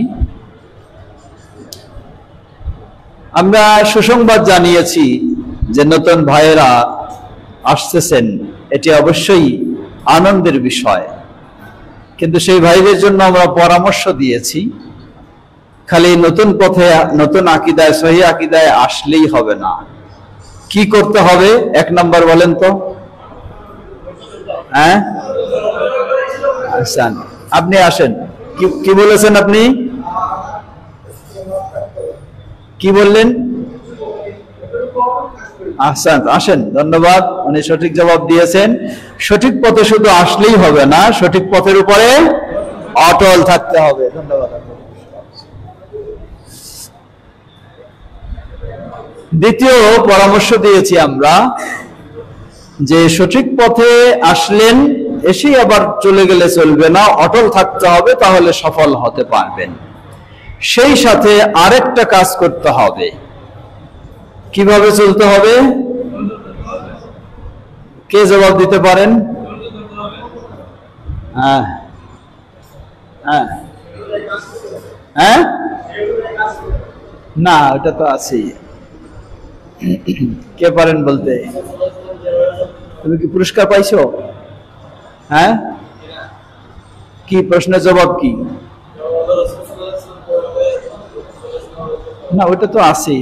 আমরা বলছি নতুন ভাইয়েরা যারা আল্লাহ সঠিক পথ দেখার সুযোগ দিয়েছেন, এসে সেই পথে এক নম্বর কথা হলো সবসময় সারা জীবন অটল থাকতে হবে, আবার নতুন নতুন খুঁজলে খালি চলবে না।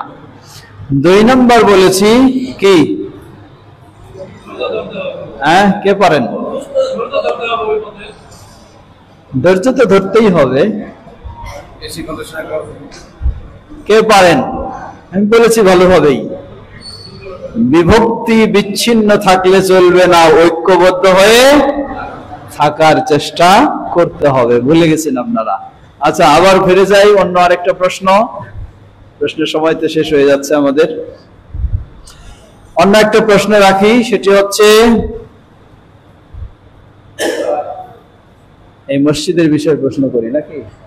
হ্যাঁ, মসজিদের বানারের নাম তো জানা নাই, বললাম না, না ওটা চিনবে না। এখন প্রশ্নের জবাব দিন তো, এই মসজিদ নির্মাণ থেকে শুরু করে শেষ পর্যন্ত কে সবচেয়ে তদারকি সময় দেওয়া ভূমিকা রেখেছেন? তুমি আসো, তুমি অনেক প্রশ্নের জবাব দিছো, উত্তর বই পুরস্কার পাও না, নিয়ে যাও।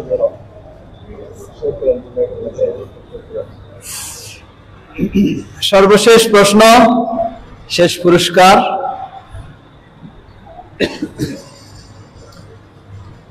জীবনের শুরুটা হবে কি দিয়ে এবং শেষ পর্যন্ত থাকবো কিসের উপরে?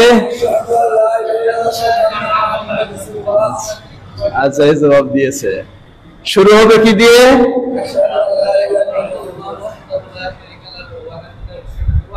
মুহাম্মাদান আবদুহু ওয়া রাসূলুহু। জীবনের শেষ পর্যন্ত এটারই অটল থাকতে হবে। এর মানে আমাদের মডেলকে সারা জীবনে মুহাম্মদ সাল্লাল্লাহু আলাইহি সাল্লাম এই পুরস্কারটা দিবে, আমাদের বারাকাত দিবে। বাস, মূলত ওনার পক্ষ থেকে সব পুরস্কারগুলি তো এটা উনি দিবেন। আসলে নিয়ে যাও। শুকরান শুকরান। এখন আসেন আমরা আপনাদের কিছু প্রশ্নের জবাব দেই। তাকদীর সম্পর্কে জানতে চাই। মহান আল্লাহ সবই লিখেছেন, তাহলে আমাদের কৃতকর্মের কারণে কেন জান্নাত জাহান্নাম হবে? বর্তমানে সালাফে আলেমদের মধ্যেও এ ব্যাপারে ইখতিলাফ দেখতে পাচ্ছি। জবাব, প্রথম কথা হলো তাকদীরের বিষয়টি অত্যন্ত সূক্ষ্ম, এজন্য সবাই এই তাকদীরের বিষয় নিয়ে কথা বলা ঠিক না। যে এই বিষয় নিয়ে গভীর পড়াশোনা করবে কোরআন এবং সুন্নাহর আলোকে, তারই শুধু কথা বলা উচিত।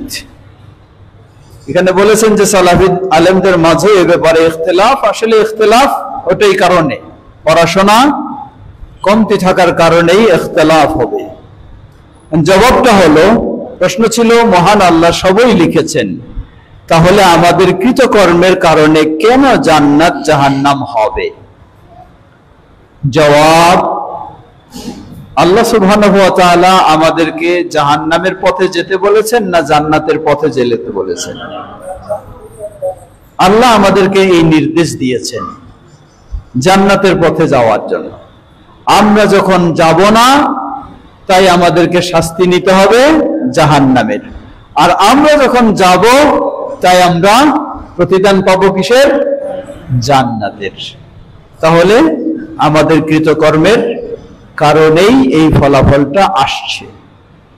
দ্বিতীয়, এরপরেও কেউ বলতে পারে এটা তো লেখাই আছে তাই সেভাবে যাচ্ছে। জবাব, আল্লাহ রাসূল সাল্লাল্লাহু আলাইহি ওয়াসাল্লাম যখন বললেন আদম সন্তান মায়ের গর্ভে যখন বীর্য হিসাবে থাকে 40 দিন, অতঃপর সেটা রক্তে পরিণত হয় 40 দিন, অতঃপর সেটা গোশতে পরিণত হয় 40 দিন, 120 দিন হলে আল্লাহ সুবহানাহু ওয়া তাআলা ফেরেশতা প্রেরণ করে 4টা জিনিস। তার আয়ু কি হবে, তার রিজক কি হবে, তার আমল কি হবে, এবং সে সৌভাগ্যবান হবে না হতভাগা হবে, এই 4টা জিনিস লিখে দেওয়া হয়। এই ব্যক্তি পৃথিবীতে আসার পরে জান্নাতের পথে চলতেই থাকে, জান্নাতের এক হাত কাছে পৌঁছে যায়, তারপরেই তাকদীরের হিসাবে আবার সে জাহান্নামের কাজ করতে গিয়ে জাহান্নামের দিকে চলে যায়। অথবা জাহান্নামের পথে চলতেই থাকে, জাহান্নাম যেতে এক হাত বাকি থাকে, তারপরেই তাকদীর হিসাবে জান্নাতের কাজ করতে থাকে, শেষে সে জান্নাতে চলে যায়।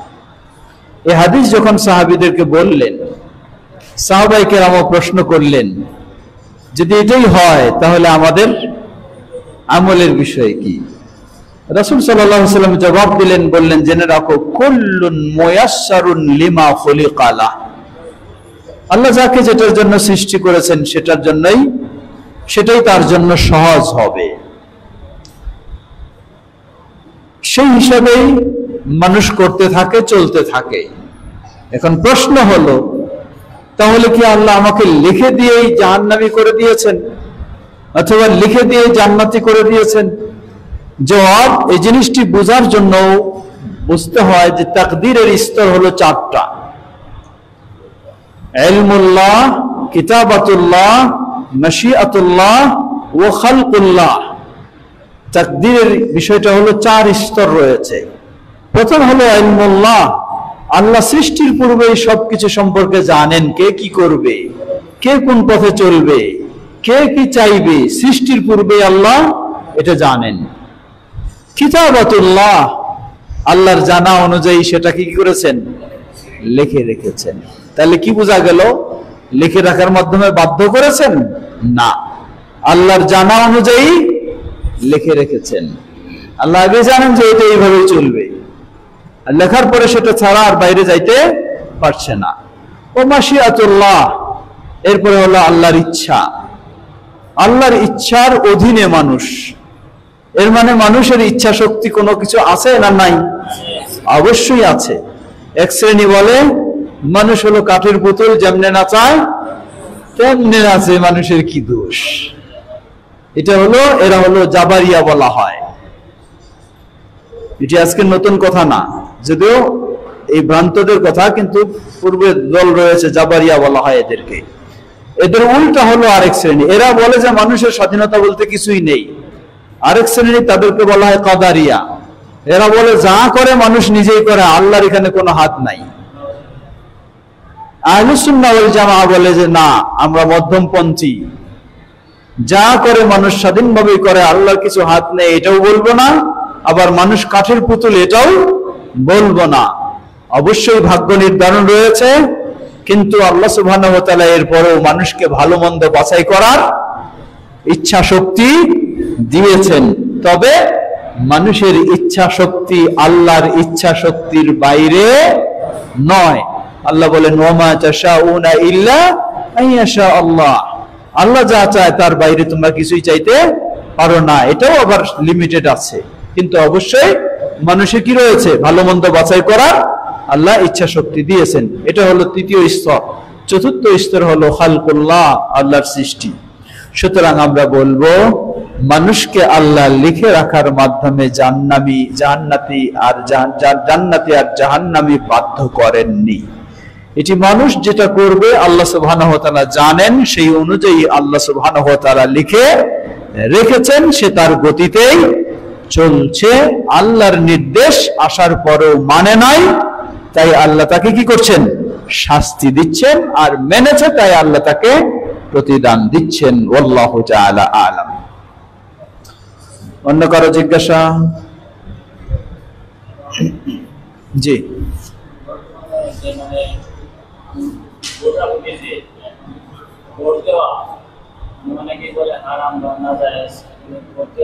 আচ্ছা, এটা পরে, আগে অন্য কোনো প্রশ্ন থাকলে শুনি। হ্যাঁ, অন্য কোনো প্রশ্ন আছে কিনা আজকের আলোচনাকে কেন্দ্র করে হোক, আরো কিছু হোক? কার প্রশ্ন কঠিন? পরে কারো প্রশ্ন নেই? সবারই প্রশ্ন আছে, কিন্তু কেউ বলে না। বলেন।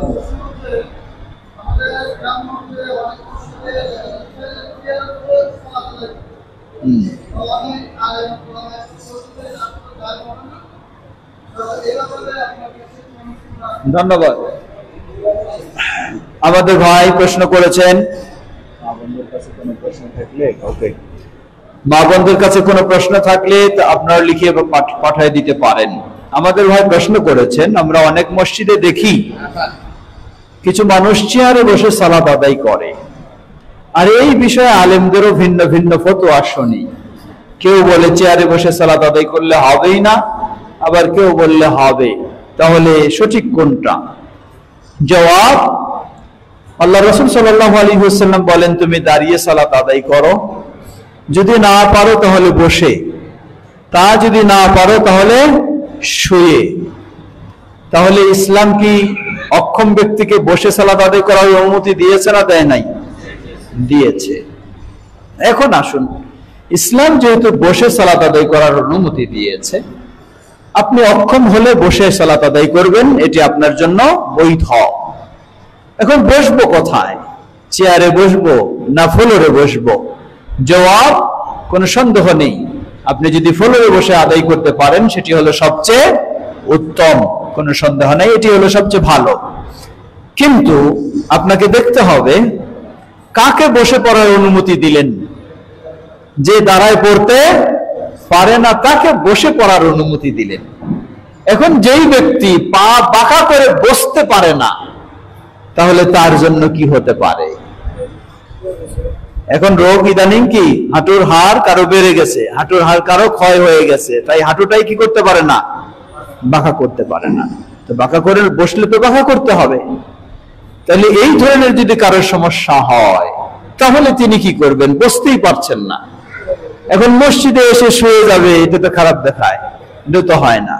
আর যে ব্যক্তি বসতে পারবে, ফ্লোরে না হলেও চেয়ারে, তাহলে তার জন্য তো শুয়ে পড়ার অনুমতি আছে নাকি? তার জন্য তো অনুমতি নাই শুয়ে পড়ার, তাহলে এই লোকটা কেমনে শুয়ে পড়বে? তা তো হয় না। তাহলে অবশ্যই আমরা বলবো জায়েজ রয়েছে বসে পড়ার, যদি সে ব্যক্তি ফ্লোরে বসতেও অক্ষম হয়। এরপর আরেকটু বলবো আমরা, জায়েজ রয়েছে অক্ষম ব্যক্তির। এর অর্থ এই নয় আপনি জমিদারের মতো এসে সালাত আদায় করবেন চেয়ারে বসে, একটু হালকা সমস্যা হয়ে গেলেই, না, তা কখনো হবে না। আপনি অক্ষম, অপারগ কিনা এটা জানতে হবে। যদি অপারগ হন তাহলে আপনার সালাত সঠিক হবে। যদি অপারগ না হয়ে এমনি আপনি বাবুগিরি করে সালাতে বসে চেয়ারে বসে সালাত পড়তে চান, তাহলে আপনার সালাত বাতিল হয়ে যাবে। বিশেষ করে এখানে যেগুলি রোকন, দাঁড়িয়ে সালাতে দাঁড়িয়ে কেরাত পড়ার সময় দাঁড়ানো, এটাও হলো রোকন, ফরজ কাজ। যিনি চেয়ারে বসবেন এই ব্যক্তিটা দুই ধরনের হতে পারে। এক ব্যক্তি শুরু থেকে শেষ পর্যন্তই চেয়ারে বসে সালাত আদায় করতে পারবে, আরেক ব্যক্তি পারবে না। যেই ব্যক্তি দাঁড়িয়ে থাকতে অক্ষম, তিনি দাঁড়ানোর সময় দাঁড়িয়ে থাকতে পারতেছেন না, পড়ে যাবেন। নিচেও বসতে পারতেছেন না, পা বাঁকা করতে পারছেন না, তাহলে এই ব্যক্তির জন্য সব সময়টাই তিনি কি করতে পারবেন? চেয়ারে বসে সালাত আদায় করতে পারবেন। আর যেই ব্যক্তি তিনি শুধু সেজদার জন্য বসতে পারবেন না, বৈঠকের জন্য বসতে পারছেন না, কিন্তু দাঁড়িয়ে থাকতে তার কোনো অসুবিধা নেই, এই ব্যক্তি যদি বসে সালাত আদায় করে দাঁড়ানোর সময়টা, তাহলে তার সালাত বাতিল হয়ে যাবে। তাই এই ব্যক্তিকে দাঁড়ানোর সময় দাঁড়িয়েই থাকতে হবে। আর যেই সময়টুকু তিনি বসতে পারেন না, ওই সময়টুকু তিনি চেয়ারে বসে সেটুকুকে আদায় করবেন, তাহলে ইনশাআল্লাহ অসুবিধা নেই। আল্লাহু তাআলা আলাম। জি, ওয়ালাইকুম আলাইকুম আসসালাম।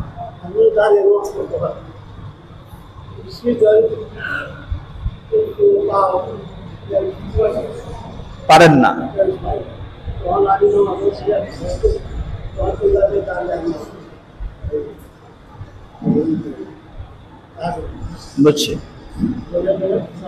বুঝেছি। আমাদের মুরব্বি বলছেন যে আমার সমস্যা হলো পায়ে, পাগুলিকে ভাঁজ করেও রাখতে পারি না, দাঁড়ায়ও থাকতে পারি না, যার কারণে আমি পাগুলিকে তাশাহুদের বৈঠকের সময় একটু বাঁকা করে রাখি, রেখে আমি তাশাহুদেরই পাঠ করি, আর বাকি সময় আমি সোজা করে রাখি।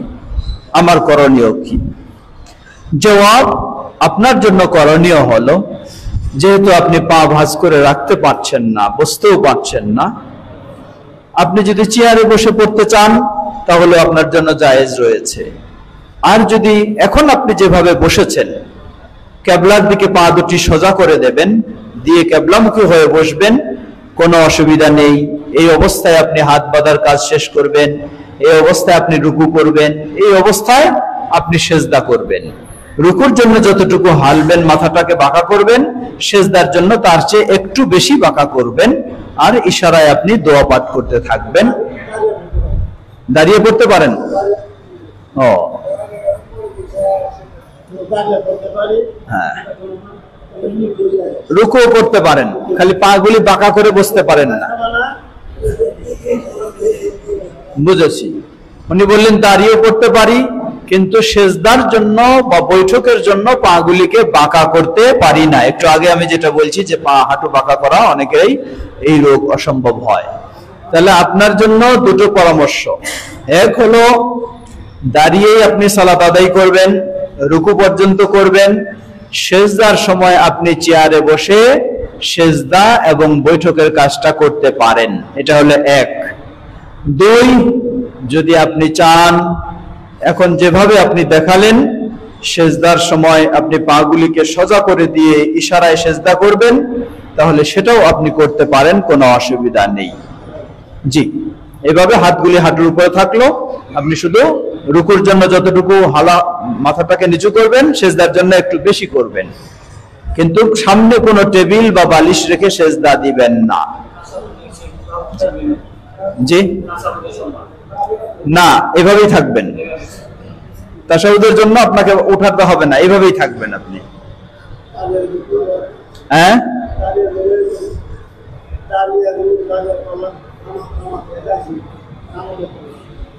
আপনি দাঁড়িয়ে পড়ার পরে এইভাবে বসে যাবেন, রুকু করার পরে যদি এইভাবে করতে পারেন অসুবিধা নাই, আর সোজাও রাখলেও অসুবিধা নেই। যদি করতে পারেন অসুবিধা নেই, আর সোজাও রাখলেও অসুবিধা নেই। আল্লাহু তাআলা আ'লাম। জি জি।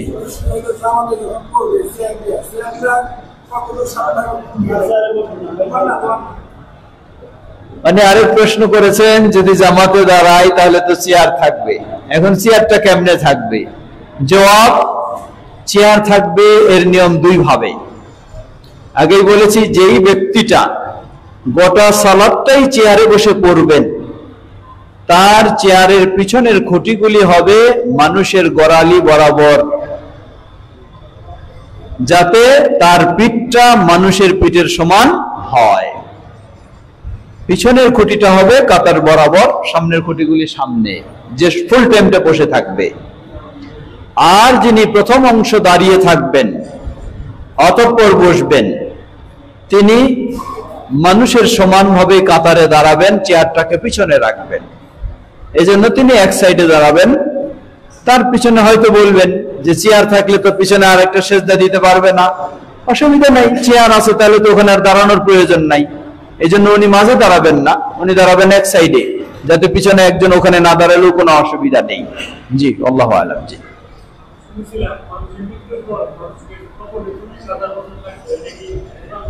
আবার উনি বলো।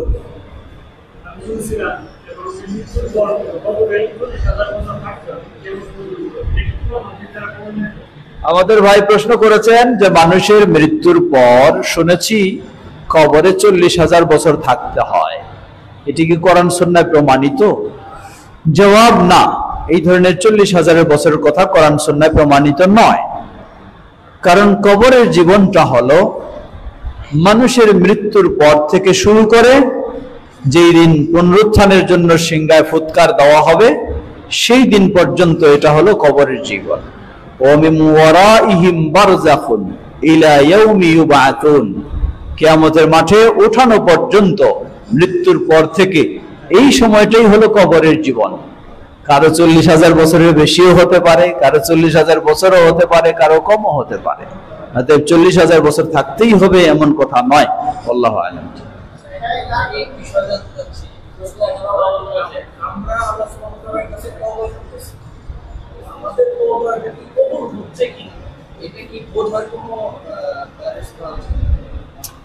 আমাদের ভাই একটি গুরুত্বপূর্ণ প্রশ্ন করেছেন। তিনি বলেছেন যে আমরা তো আল্লাহর কাছে তওবা করি, কিন্তু আমাদের তওবা আল্লাহর কাছে কবুল হচ্ছে কি না এটা কি বোঝার কোনো সুযোগ আছে? জবাব, কিছু সুযোগ আছে। তার একটা উদাহরণ দিই, সাধারণ। আমি অসুস্থ, ডাক্তারের কাছে গেলাম, ডাক্তার আমাকে ঔষধ দিল, ঔষধ খেলাম, ঔষধটা কাজে লাগলো কি না আমি কি কিছু বোঝার সুযোগ পাবো? হ্যাঁ, কেমনে পাবো? সুস্থ হব, মানে আগের চেয়ে কি খারাপ থেকে ভালো হয়ে যাব, এটাই তো বোঝার, তাই না? এখন আমি অন্যায় করেছি, বহু খারাপ কাজ করেছি, খারাপ মানুষ ছিলাম, আল্লাহর কাছে তওবা করলাম, তওবাটা যদি কবুল হয় তাহলে কি খারাপই থাকবো না ভালো হয়ে যাব? এটা হলো বোঝার একটা উপায়। যে বেনামাজি ছিলাম, তওবা করলাম, এখনো যদি বেনামাজি থাকি, বোঝা গেছে এই তওবা কাজে লাগানি, সঠিকও হয় নাই, কবুলও হয় নাই, নাহলে তো ভালো হয়ে যেতাম। সবটাই যে আবার এভাবে বুঝতে পারবো এমনটাও নয়, তবে মানুষের অবস্থা ভালোর দিকে পরিবর্তন হবে। এই জন্য তওবা হতে হয় সত্যিকারী ভাবে। সত্যিকারী ভাবে তওবার জন্য কতগুলি শর্ত। প্রথম শর্ত হলো যে অপরাধে ছিলাম সেটা থেকে আমাকে বের হয়ে আসতে হবে। দ্বিতীয় শর্ত হলো প্রতিজ্ঞা থাকতে হবে এই অপরাধে কখনো আর সাধ্যপক্ষে জড়িয়ে যাব না। তৃতীয় শর্ত হলো আল্লাহর কাছে অনুতপ্ত হতে হবে, অনুশোচনা করতে হবে। এই শর্তগুলি মেনে যদি কেউ সত্যিকারী তওবা করে, তাহলে সে নিজেও বুঝতে পারবে যে আসলে আমি কিছুটা হলেও কি ভালো হয়েছি। ভালো হয়েছি মানে কি? আল্লাহর কাছে কবুল হয়েছে, আল্লাহ আমাকে ভালো করে দিয়েছেন, আল্লাহ আমাদের কবুল করুন। এদিক থেকে একটা প্রশ্ন নিয়ে শেষ করব। এই যে জানি প্রশ্ন শুরু করলেই প্রশ্ন আসবে, আগে তো প্রশ্ন ছিল না আপনাদের, এটা শুনি।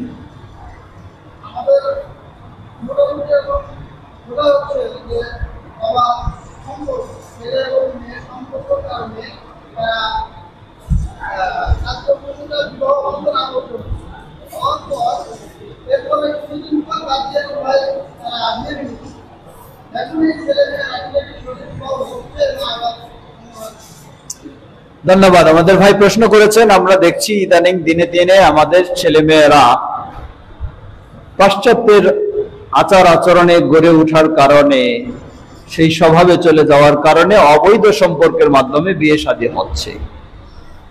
প্রাথমিকভাবে বাবা মা এটা মেনে নেয় না, কিন্তু কিছুদিন পর হয়তো নিরুপায় হয়ে হোক আর যে কারণে হোক মেনে নিচ্ছে। তাহলে বিয়ে সঠিক হচ্ছে কি না? জবাব, ছেলের ক্ষেত্রে অভিভাবকের সম্মতি বা অনুমতির কোনো শর্ত নয়, সে নিজেই নিজের জন্য যথেষ্ট। কিন্তু মেয়ের ক্ষেত্রে অভিভাবকের অনুমতি, সম্মতি হলো শর্ত। আইয়ু ইমরাআতিন নাকাহাত বিগাইরি ওয়ালিহা ফানিকাহুহা বাতিলুন বাতিলুন বাতিলুন। কোন মেয়ে যদি তার অভিভাবকের সম্মতি ছাড়া বিবাহ বন্ধনে আবদ্ধ হয় নিজে নিজে, এই বিয়ে বাতিল বাতিল বাতিল, অতএব সেই বিয়ে সঠিক নয়। এরপরে যদি আবার কিছুদিন পর অভিভাবক সম্মতি দেয়, তাহলে তাদের উচিত নতুন করে আকদ করবে। মোহর আর নতুন লাগবে না, আগেরটাই হবে, কিন্তু আকদ নতুন করে করাই নিবে। আর অতীতের জন্য আল্লাহর কাছে সত্যিকারী ভাবে তওবা করবে। আল্লাহু আ'লাম।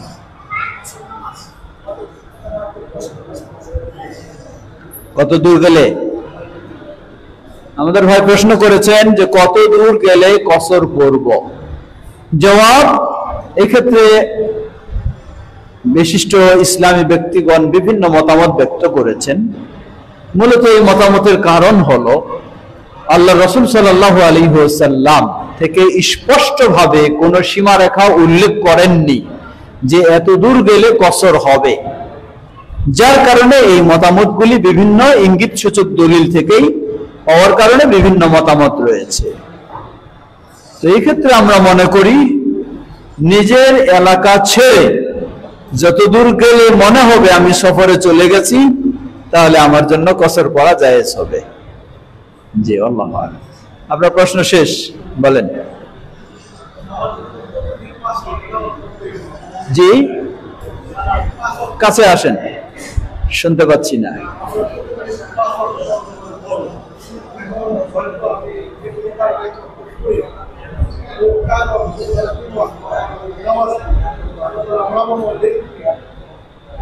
ধন্যবাদ। অত্যন্ত একটি গুরুত্বপূর্ণ প্রশ্ন আমাদের ভাই প্রশ্ন করেছেন। আমরা জানি প্রত্যহ সালাত 5 ওয়াক্ত ফরজ, কিন্তু আমাদের কেউ যে কোনো কারণেই হোক 1 ওয়াক্ত বা 2 ওয়াক্ত পড়ে না, অলসতা, গাফলাতি ইত্যাদির কারণে।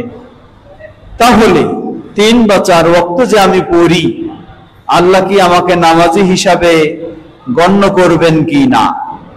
জবাব, না, আল্লাহ নামাজি হিসাবে গণ্য করবেন না। কারণ আল্লাহ সুবহানাহু ওয়া তাআলা ফরজ করেছেন 5 ওয়াক্ত, 5 ওয়াক্তই পড়তে হবে, কোনো ছাড়ের সুযোগ নেই। কোনো কারণে কোনো ব্যক্তির যদি কোনো ওয়াক্তে বিলম্ব হয়ে যায়, ছুটে যায় বিশেষ কারণে, সাথে সাথে তাকে আদায় করতে হবে। কিন্তু 5 ওয়াক্তের মধ্যে কিছু বাদ দিয়ে আদায় করলে কখনো সে নামাজি বলে আল্লাহর কাছে গণ্য হবে না।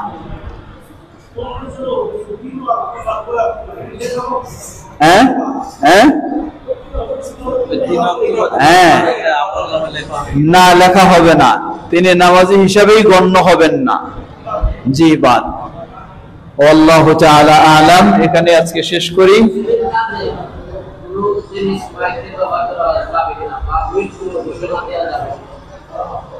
মসজিদের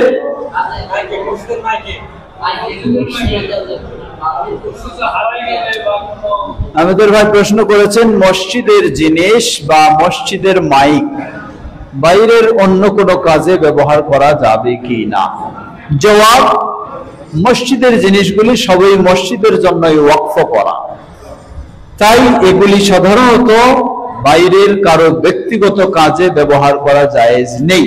এটি হলো সাধারণ কথা।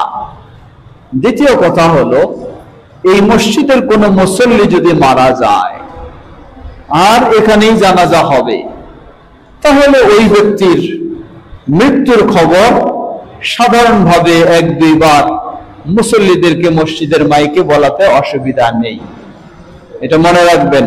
আবার আমাদের কেউ বলে যে জায়েজ নাই, জায়েজ নাই। হ্যাঁ, মৃত্যুর খবর সেই ব্যক্তির জনপ্রিয়তা বৃদ্ধির লক্ষ্যে বা আরো এই ধরনের জাহিলি চিন্তা চেতনা অনুযায়ী মসজিদের মাইকে হোক আর বাইরের মাইকে হোক কোনোটাই করা জায়েজ নেই।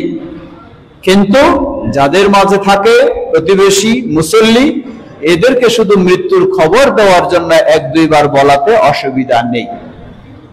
এটি মাইকে বলাও জায়েজ রয়েছে এবং মসজিদের মাইকে বলাও জায়েজ রয়েছে। ওয়াল্লাহু তাআলা আলাম। এতক্ষণ যাবত যে কথাগুলি আমরা শুনেছি সেগুলি থেকে যেন আমরা উপকৃত হতে পারি, আল্লাহ আমাদের সকলকে সে তৌফিক দান করুন। আজকের উনি অনেকগুলি প্রশ্ন করেছেন, পুরস্কারও আমরা দিয়েছি, শুনবো আপনারটা। আচ্ছা,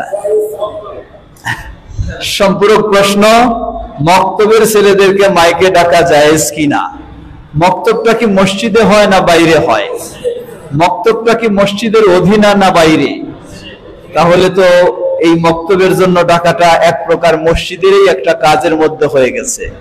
এটা কারো ব্যক্তিগত স্বার্থে ব্যবহার হয় না, এটি মসজিদেরই একটা কর্মসূচি বাস্তবায়ন হচ্ছে, অতএব অসুবিধা নেই।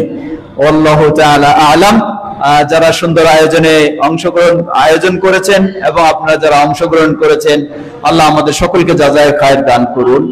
আমাদের মাঝে উপস্থিত অনুপস্থিত যারা অসুস্থ, আল্লাহ সকলকে পরিপূর্ণ সুস্থতা দান করুন।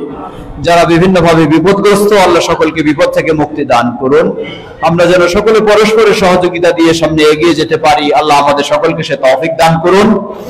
আর আগামী সম্মেলন 6 ও 7 ফেব্রুয়ারি বাইপাইলে যে মহাসম্মেলন অনুষ্ঠিত হয়, যেখানে আন্তর্জাতিকভাবে বিভিন্ন দেশের বিশিষ্ট উলামায়ে কেরাম উপস্থিত হন, আগামী 6 এবং 7 ফেব্রুয়ারি ইনশাআল্লাহ। মনে রাখবেন, সবাইকে দাওয়াত দিবেন, আপনারাও সবাই যাবেন। আল্লাহ আমাদের সকলকে পরস্পরের সহযোগিতা দিয়ে ভালো কাজ করার তৌফিক দান করুন। সুবহানাকাল্লাহুম্মা ওয়া বিহামদিকা আশহাদু আল্লা ইলাহা ইল্লা আনতা আস্তাগফিরুকা ওয়া আতুবু ইলাইক। ওয়া আসসালামু আলাইকুম ওয়া রাহমাতুল্লাহি ওয়া বারাকাতুহু।